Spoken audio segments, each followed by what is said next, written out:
When Natasha and Daniel meet, they are both at a crossroads in life.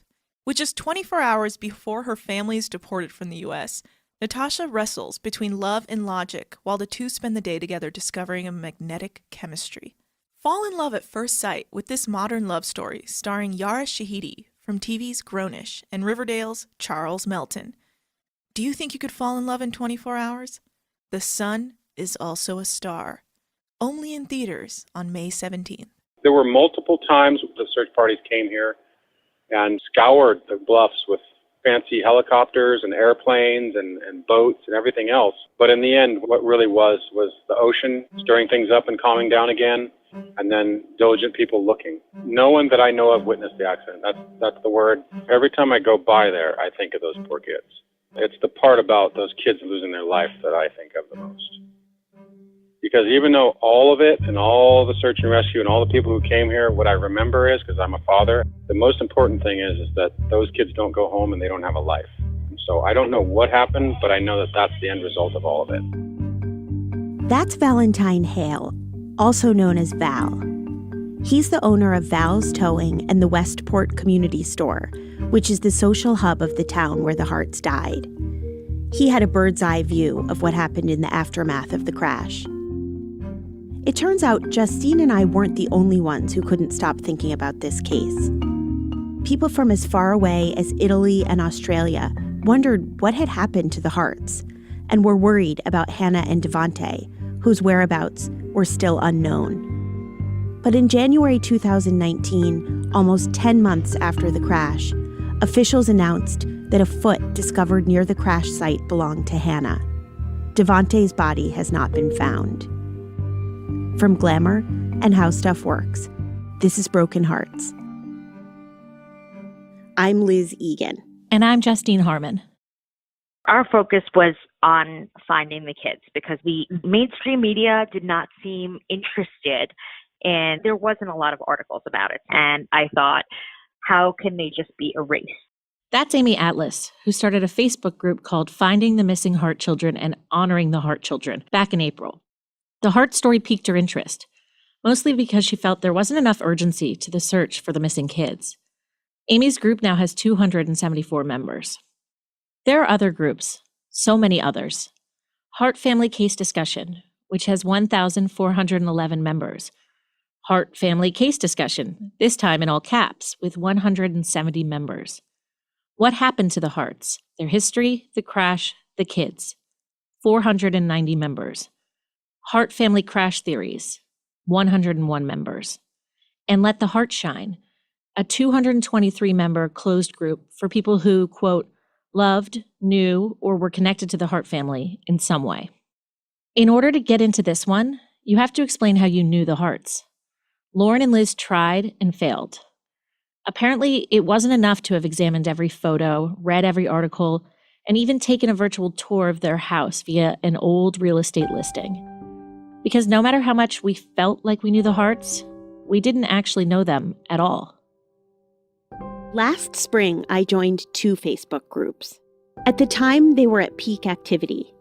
But conversation in both forums remains busy to this day, with dozens of comments following each picture or post.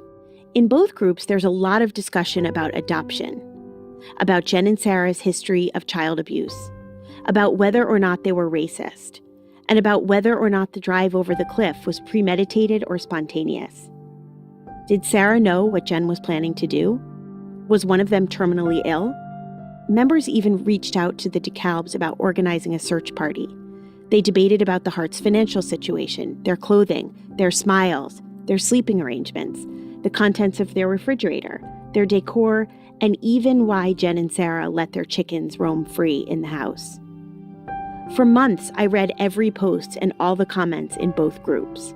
I was the quintessential lurker, never contributing to the conversation myself, but still going numb while I pored over pictures of the Harts in happier times. There are a lot of disagreements in the Hart Facebook groups. Several women, and they're almost all women as far as I can tell, are members in other groups too. And tensions rise when a member of one group shares secrets with another group and word trickles back to the original group. There's discussion about who's racist and classist and who's not, and who's even entitled to level this charge in the first place. The groups are pretty diverse, both racially and geographically. The most incendiary debate arises again and again and again, and the conversation goes on and on and on, when someone suggests they might feel a shred of sympathy for Jen and Sarah. These people are swiftly attacked, flamed to the point of being charbroiled. The prevailing sense is the Hart moms were monsters. And if you don't agree, you should go start your own discussion group for friends of mass murderers. As much as I wonder why Jen kept her foot on the gas, I also wonder what drives someone to invest so much time interacting with complete strangers online. 7 months after the accident, before Hannah's foot was positively identified, I decided to check in with Amy Atlas to find out. The group is called Finding the Missing Hart Children and Honoring the Hart Children.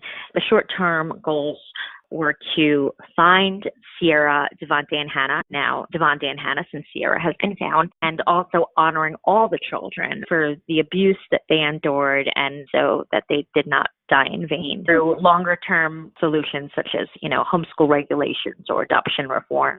I think that at the maximum capacity, we probably had maybe it was 500 people. We asked people what their skills were, from, being a grant writer, a lawyer, somebody who's worked in the legislature, to somebody who's worked in social services community. You name it, we asked what people's skills were. And according to that, we would assign people different responsibilities. At the peak level, I would absolutely say, myself and a few others who were working on this 20 hours a day. So we were sleeping 4 hours and we were doing this full time. 20 hours a day. That is a serious commitment for someone with a family, a career, a life. Amy is a mom of 2 and a cookbook author who happens to have a law degree. There really were only about 4 of us that were in the core group, staying up 20 hours a day. Yeah, then there was probably another group of, 15 people that had a real interest in helping.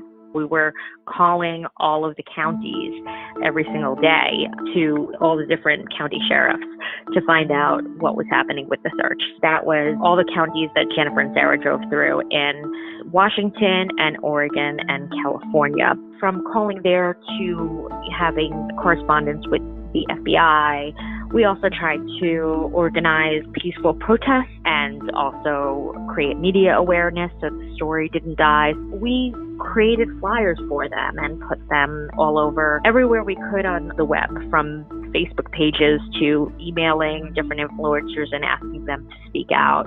We'd also email their flyers to missing person organizations or authorities and missing person investigations. Mostly it was an online effort. We tried to make an effort where we would go to the West Coast, but there wasn't enough interest, unfortunately. I was ready to go out there. Even when we gave a tip to the FBI, they didn't reach back out to us until we sent an email to the press person for the FBI. It took, I think it was 6 days for somebody to get back to us, which I thought was rather alarming since it was still very much a case it seemed like they were looking into, and it was a designated phone line for tips.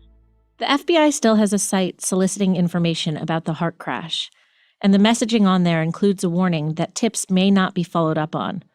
But still, Amy was frustrated. And when you're putting that kind of time in, it just was frankly disgusting, because it felt like, wow, their lives were erased when they were living, and now it's so easy to erase them when they're not alive. How would you react if you found out your sister or friend was investing 20 hours a day in trying to solve a crime that happened in a faraway state involving strangers? I asked Amy what people in her life had to say about it, and how she knew when it was time to dial back her time in the group. The reaction from the people that I spoke with that were offline was mixed. First of all, some people hadn't even heard about the case, and then I sent them more information about it, and they couldn't believe that it wasn't something that they had heard about, or they had recalled seeing a headline of family drives off of a cliff but didn't have all the information. But then the people that did know about the case a little more. It was a combination of, wow, this is so wonderful that you're doing this. And then there were a few people like, well, why are you doing this? But I would say by and large, more people thought, wow, it's so great that somebody is doing something. Sleuth groups often pop up after an especially grisly crime, possibly as a receptacle for all the emotions sparked by tragedy. But there's a certain poetic justice to the Harts' immortalization on Facebook, considering it was Jen's preferred mode of communication. And in recent months, we've uncovered another world where she was equally entrenched. Jen was an avid video gamer. The name of her game of choice, ironically enough, was Oz, Broken Kingdom.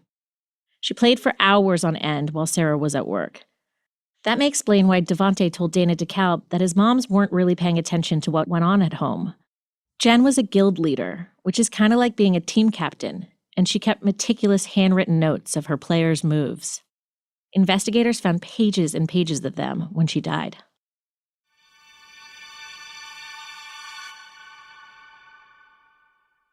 Every 2 seconds, there is a new victim of identity theft. That means a criminal could be spending your money, applying for loans in your name, and even damaging your credit, the good credit you've worked so hard to build. Unfortunately, you could miss certain threats to your identity if you're only checking bank statements and monitoring your credit. Good thing there's LifeLock Identity Theft Protection. LifeLock uses proprietary technology to detect and alert you to a wide range of identity threats, like your social security number for sale on the dark web. And if you do have an issue involving identity theft, one of LifeLock's identity restoration specialists will work to fix it. Of course, no one can prevent all identity theft or monitor all transactions at all businesses. But with LifeLock, you get identity theft protection and additional features to help protect your devices against cyber threats for as low as $9.99 a month. Don't waste another second. Visit lifelock.com/broken now to save 10% on your first year. That's lifelock.com/broken for 10% off.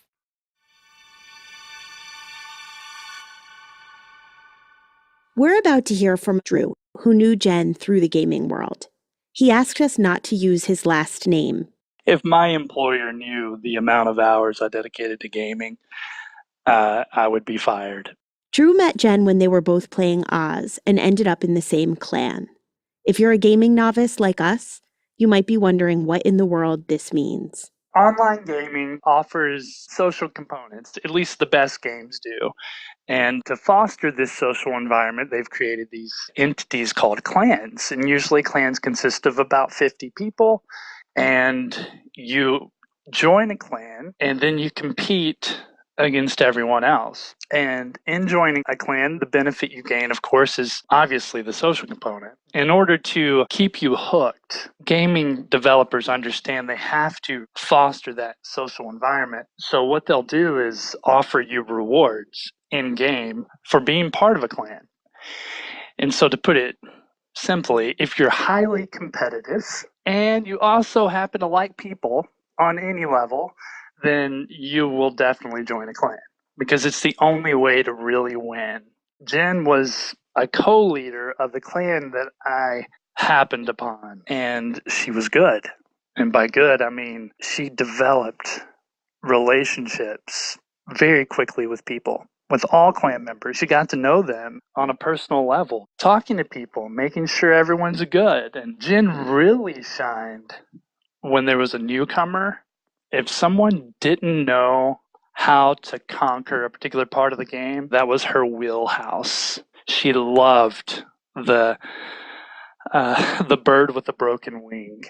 I became part of the leadership board for that clan with Jen. And we would have conference calls on a fairly regular basis where we would just touch upon gaming concepts on a weekly basis. You know, we would strategize. Jen's clan was called Dropping Houses, and her screen name was simply Hart. There were a bunch of different characters you could choose from. Hers was the Tin Man. Remember, the Tin Man was the one who went down the yellow brick road in search of a heart. Drew says it isn't unusual for a player to spend 12 to 14 hours a day building a character.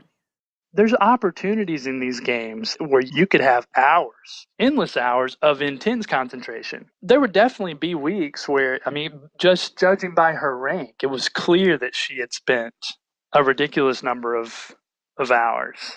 Drew describes Jen as highly competitive. Another gamer we spoke to called her a stone cold narcissist because she kept her clan members on such a tight leash, bossing them around at all hours of the day.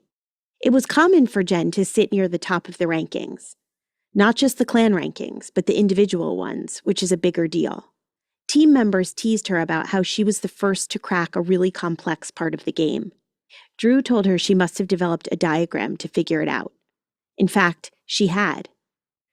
Sometime in the summer of 2017, Jen abruptly left the game, claiming she wanted to spend more time with her kids.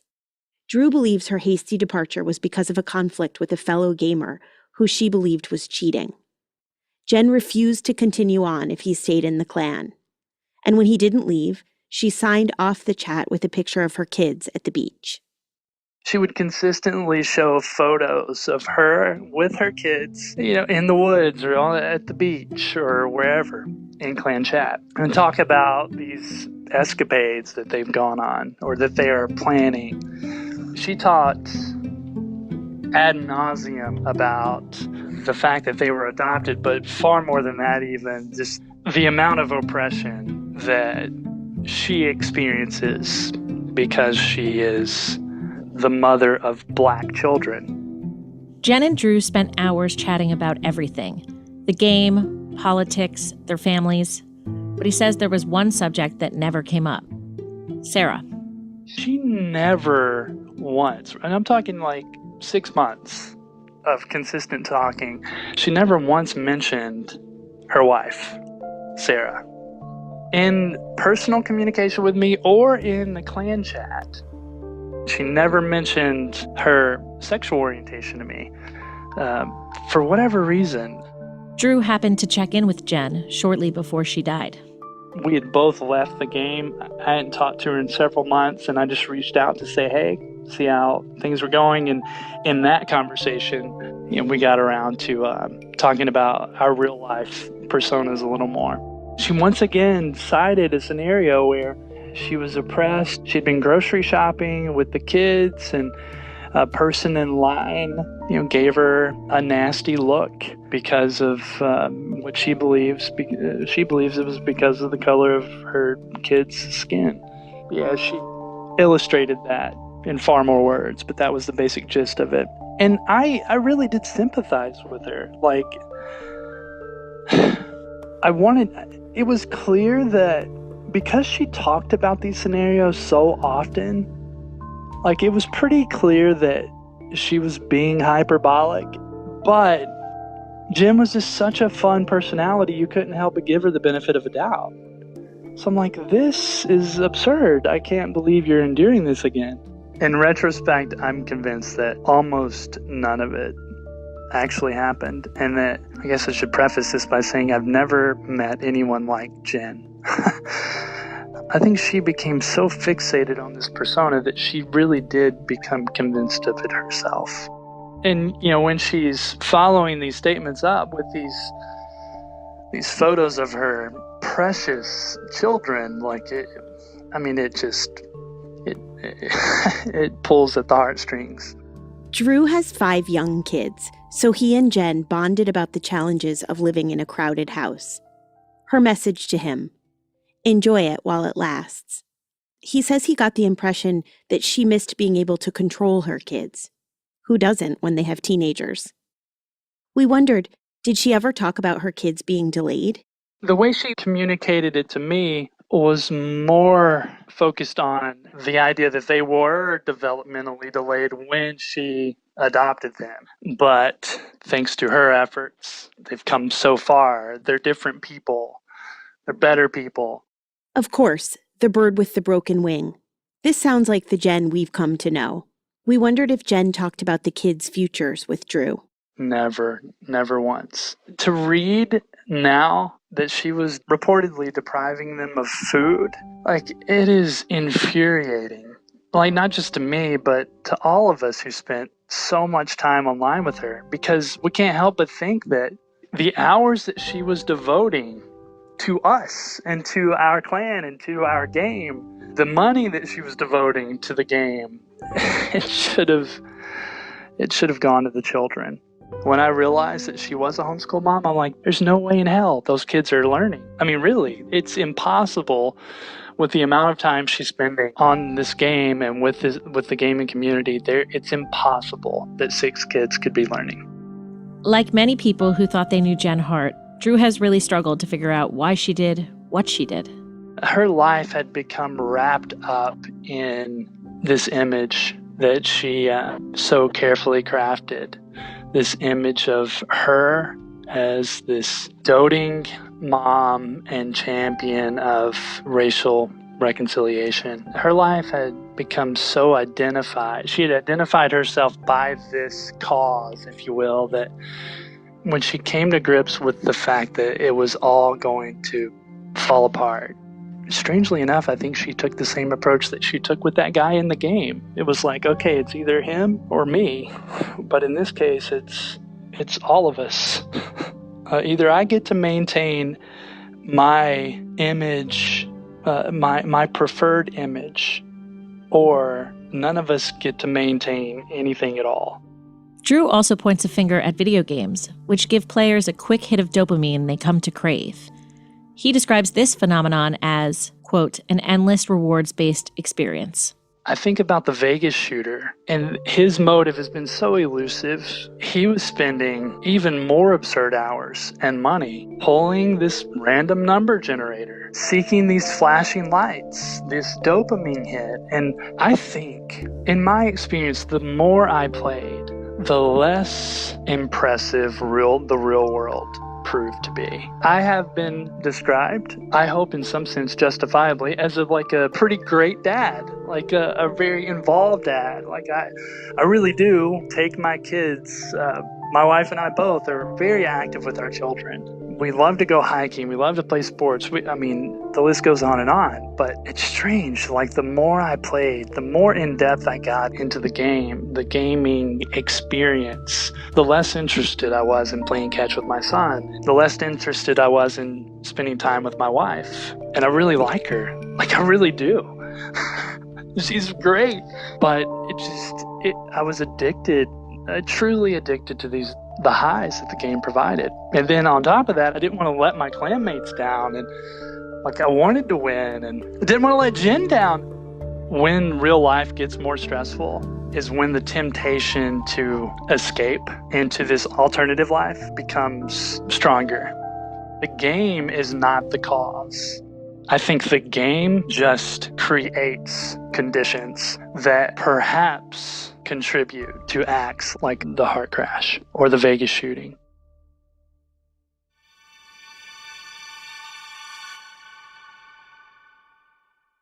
Natasha is a practical girl who enjoys facts and science, while Daniel is a boy who loves to write poetry and believes in fate and destiny. Daniel tries to convince Natasha that he can get her to fall in love with him scientifically by asking a series of questions. With just 24 hours before her family is deported from the U.S., Natasha wrestles between love and logic while the two spend the day together discovering a magnetic chemistry. The story is based on the #1 New York Times bestseller, so fall in love at first sight with this modern-day romance for today's generation, starring Yara Shahidi from TV's Grownish and Riverdale's Charles Melton. Do you think you could fall in love in 24 hours? The Sun is Also a Star. Only in theaters on May 17th. Rated PG-13.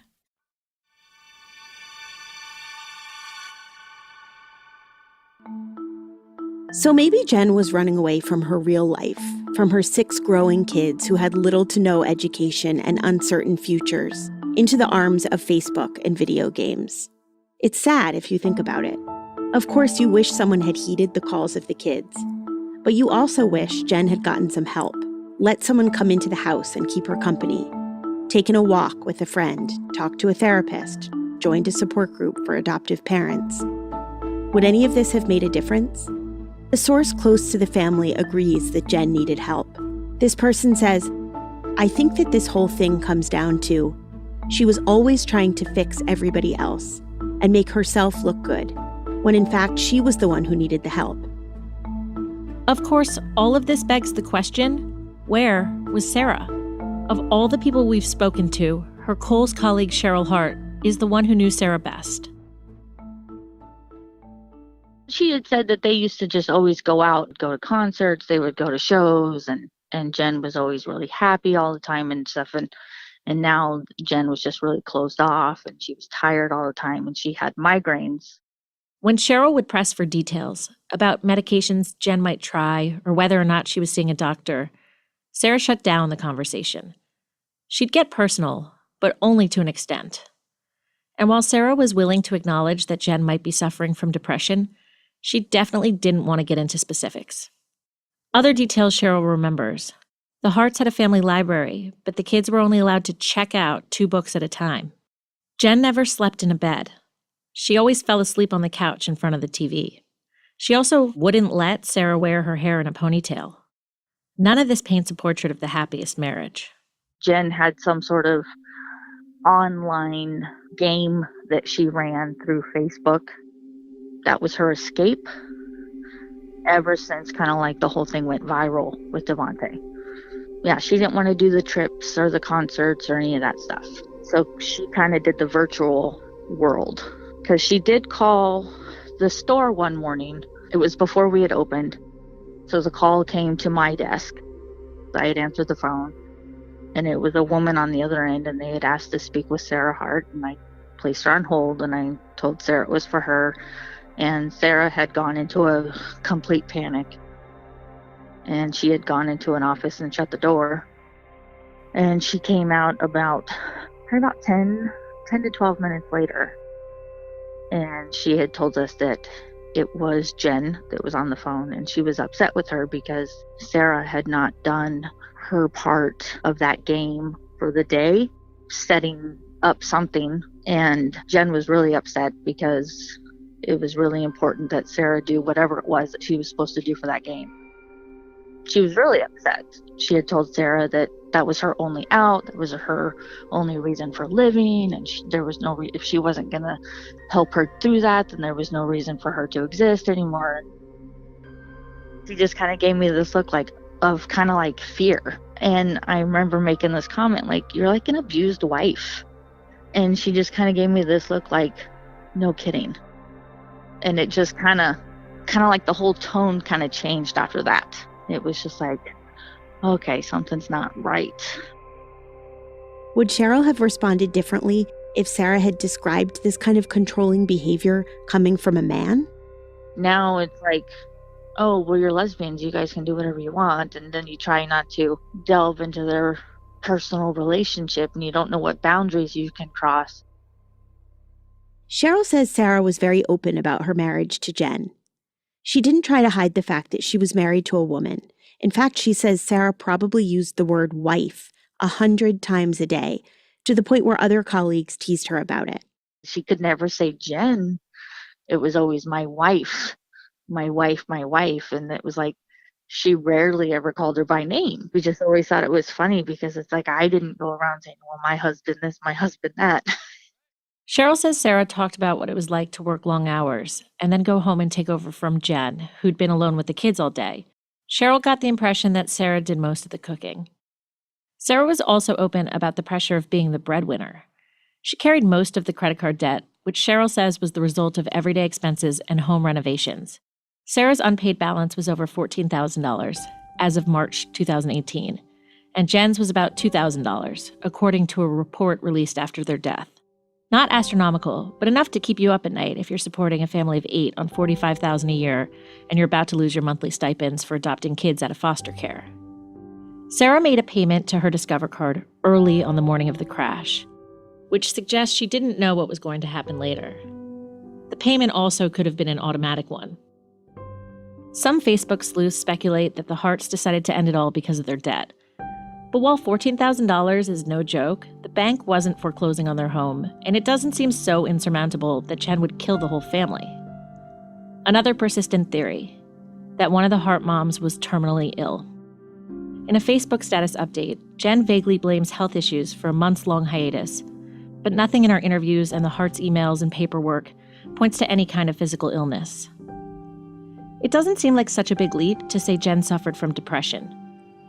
She was isolated. She had removed herself from real life. She didn't have a strong support network. No family nearby or in-the-flesh friends she saw regularly. 7 months after the Harts died, Lauren Smiley made a trip to Mendocino County to talk with Sheriff Tom Ullman, who has been leading the investigation since day one. He was at the scene of the crash hours after it happened and has returned countless times since. Here's Lauren. I stopped by the Mendocino County Sheriff's Office on my drive up from San Francisco to the Cliff. The office is on the edge of the county seat town of Ukiah, right next to the jail. Mendocino County is known for redwoods, marijuana farms, and awe-inspiring coastline. Ullman has been the sheriff coroner here for more than a decade. He looks like the sheriff from the movies. White fisherman mustache, really ruddy skin. A bust of George Washington sits behind his desk. His starred helmet from his time as a civilian peacekeeper in late 90s Kosovo sits on a shelf. My name is Tom Ullman. I'm the sheriff of Mendocino County, and I've been sheriff 3 terms. I'm about to start my 4th term, and I've worked for the county since '85. Listen, I'm not going to downplay the super sleuths because we've gotten good information from people who have found good information. And so law enforcement would be foolhardy to say, oh no, this is our job, go away. We're actually sleuths too. We can think of these things, and we work with chemists and the forensic labs and good old-fashioned police work of saying, who done it? How can we solve this crime? We are following up leads, and we're not putting out press releases of new shocking information that we find to satisfy some sleuth's curiosity. Sheriff Ullman told us something we hadn't heard before, that there was a group of friends and acquaintances of the Harts who came from as far away as Minnesota to help the search efforts. They used the bluff where the family died as their home base. There was a half dozen of them that were camped at that pullout for 3 months, 4 months. They would walk the beach. That's how the one gentleman from back east was walking the beach each morning. He found the one body, and then the people who found the foot and pants leg turned it over to him, and he turned it over to the Highway Patrol, and the Highway Patrol gave it to us. The body Sheriff Ullman is referring to is Sierra Hart, who was found 2 weeks after the accident. You remember she was the 12-year-old baby of the family. She was small and spunky and loved music and animals. The foot Sheriff Ullman mentions was Hannah's. She was the one who jumped out of her bedroom window in the middle of the night. One of the friends who came out to help with the search was a man named AJ. He drove all the way from Minnesota shortly after the family died and stayed until the beginning of June. We weren't able to connect with AJ directly. He didn't respond to messages. But Lauren chatted with Val Hale, a local resident who got to know him pretty well. Here she is to set the scene. As you drive through the tiny town of Westport on Highway 1, you'll see an all-wood building with a Pepsi sign and one gas pump. That's Val's store. The highway sign announcing the town says there's 299 residents, but locals say only 50 actually live here full-time, and all seem to know Val. People kept telling me to go there. Inside, there's a small deli with the menu written on chalkboards and rows of groceries like wine, cooking oil, and toilet paper to spare residents the half-hour trip south to the bigger town of Fort Bragg. Locals pin notices on an announcement board outside. Handyman for hire, a support group for people with depression. Val has lived in Westport since 1980. He took over the store from his mom last year. Everybody knows AJ. Very nice man. Was super dedicated. Even law enforcement was worried about how he was going above and beyond. And, he was just a real nice fella. And he gave you a different perspective to all the rumors and all the speculation and all the stuff, because you basically have a tragic incident that looks almost like a crime scene. No one's guilty until you're proven guilty, but there's all these speculations. So it was really hard. And then you get a face to at least a friend of the family. And it helped put a normal, everyday thing for us, especially in this real small town, and AJ brought that to us. And he was also very polite, very honest, and just really wanted to get to the bottom of things. It wasn't really one way or the other. It was just wanting to find. And he did. He did make a difference. Val talked about how AJ walked out on the cliffs. So far out, the fire chief was concerned he wouldn't make it back before dark. I can't even imagine how many miles he walked on those beaches and bluffs and drove around and sat on the cliff with his binoculars day after day after day after day after day. I mean, he was just a figure of our town for months.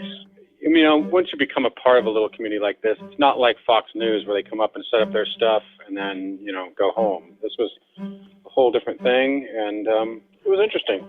It was definitely nice to have, like I said, a human connection to something that seemed hard to put words with. Would he come into your store about every day? Not every day. In the beginning, yes, every day, and look for, you know, have questions on what might be the word out on the street, so to speak. And then it came down to where it would be a few times a week towards the end. Hey, Brucey? And what sort of tips did you share with him? Just the tips of the weather, what to look for. The big tip for him was when one of my guys that I grew up with who was on the fire department said, you know, there's a certain way that the water, the currents work, and even though the wind's blowing south, where that particular incident happened, we need to look north in the bay north. And he did, and that's when he found stuff. He learned the tricks of the trade very quickly. He adapted himself. He hadn't been to the ocean, you know, he didn't know about the Pacific. And, you know, he adapted and he stayed dedicated, and that was the key to everything. I mean, that was the key to making a difference. Maybe AJ had it right. The key to making a difference is about actually showing up. Lacing up a pair of boots and walking along the cliffs, rain or shine, alone or with other Hart friends. AJ did that. He was at the place where his friends died and looked for them in real life. He didn't just click through pictures of them or sit in front of a computer 1,000 miles away. He didn't try to piece together the clues from afar, then bounce ideas and hypotheses off strangers. Maybe the key to real friendship is being there, in the flesh, for better or worse, in sickness and in health.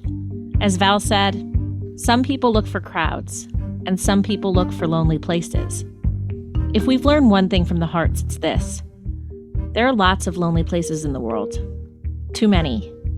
And once you've lost yourself in one of them, or several, as we believe Jen did, it's really hard to find your way back. Next time on Broken Harts. We assume that people who are abusive both in their private lives, but also in their public lives. And we know this now not to be true. As I was coming up here, I felt like this sense of dread. The coroner's inquest is going to, in my opinion, give evidence that will shock the consciousness of people who are following his case. This will be a water cooler conversation throughout our nation.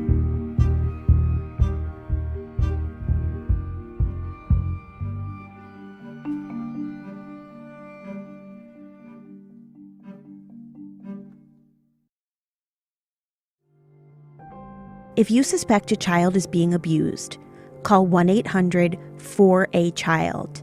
That's 1-800-4-ACHILD, or visit childhelp.org to find out how to report your concerns. For access to exclusive photos and videos and documents about the case, visit glamour.com/brokenhearts. Have questions for us about this podcast? Reach us on Twitter at GlamourMag or at Broken Hearts Pod. If you like what you heard, leave us a review. Broken Hearts is a joint production between Glamour and How Stuff Works, with new episodes dropping every Tuesday. Broken Hearts is co-hosted and co-written by Justine Harmon and Elizabeth Egan and edited by Wendy Noggle. Lauren Smiley is our field reporter.